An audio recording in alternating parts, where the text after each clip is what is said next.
بص يا باشا، انت هتجيبها لي يمين هتجيبها لي شمال، هو المسرحيه بتاعت النهارده كانت جميله وعجبتنا احنا عامه يعني.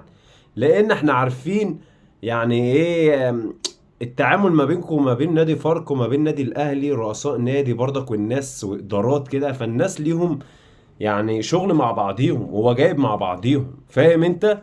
تاني حاجة، انا كنادي اهلي جايب صفقات بفلوس عايز اظهرها، وهي اصلا عارفين ان هي صفقات فاشلة. تمام، جايبينهم بس الصفقات كيت كده وخلاص، فعايزين نثبتوا ان الصفقات دي جامدة. والحمد لله ان الماتش اللي بعد اللي احنا تعادلنا فيه هو ماتش فاركو. فنعمل ايه؟ احنا كده كده اصلا الدنيا حلوة ما بيننا وما بين بعض كنادي فاركو وكان نادي الاهلي. اهم حاجة بس يبقى ماتش يثبت الدنيا مع الجماهير شوية، عشان الجماهير تعرف تاخد نفسها ويرجع لها الشغف تاني. فده الماتش الوحيد اللي كان للنادي الاهلي ان يرجع اللي اتبحتر منه في اول لقاء ليه في الدوري. طيب، نادي فاركو، اول حاجة اللي احنا شايفينه ان اللعيبه ولا ضغط جوه ال 18 ولا بره ال 18 ولا اي حاجه. لعيبه الاهلي بتستلم براحتها، بتشوط براحتها، بتجيب الجوان براحتها، بتلم براحتها. يعني الحوار حلو قوي، والملعب مفتوح بطريقه جميله قوي. وفاهم انا يعني انا لازما بقى خلاص احنا مع بعضينا، فبقول لك انت الماتش ده هتسيبهولي بالحب بقى مش بالحب، هتسيبهولي تمام هتسيبهولي.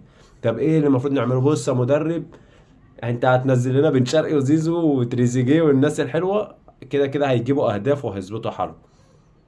لو قارنت الماتش ده بالماتش بتاع فيوتشر، هتلاقي ان الفرقه اللي بتلعب درجه تالته، ولو درجه تالته هتعمل مع الاهلي ماتش او على الاقل هتدافع. لكن الفرقه دي ولا دفاع ولا اي حاجه، هي نازله بس عشان النادي الاهلي يثبت ان الصفقات حلوه، والجماهير ايه ونسقفوا ونهيصوا. لا التمثيلية حلوة يعني احنا عارفين الكلام اللي بيدور وعارفين اللي بيحصل. طب تعالى كده النادي الاهلي لما يلاعب المصري، يلاعب الزمالك، يلاعب بيراميدز، مش هتلاقي الكلام اللي كان النهارده ده. الكلام بتاع النهارده دوت اللي هو ايه، انا بس احنا بالحب احنا عايزين الماتش هنكسبوه، بص بقى يا جدعان انتوا هتنزلوا كده كده هتكسبوا الماتش. فاهم؟ واللعيبه بقى نازله حاسه ان هي ايه، هم اكيد ما قالوش كده للعيبه، بس اللعيبه حاسه ان هي عملت حاجه النهارده.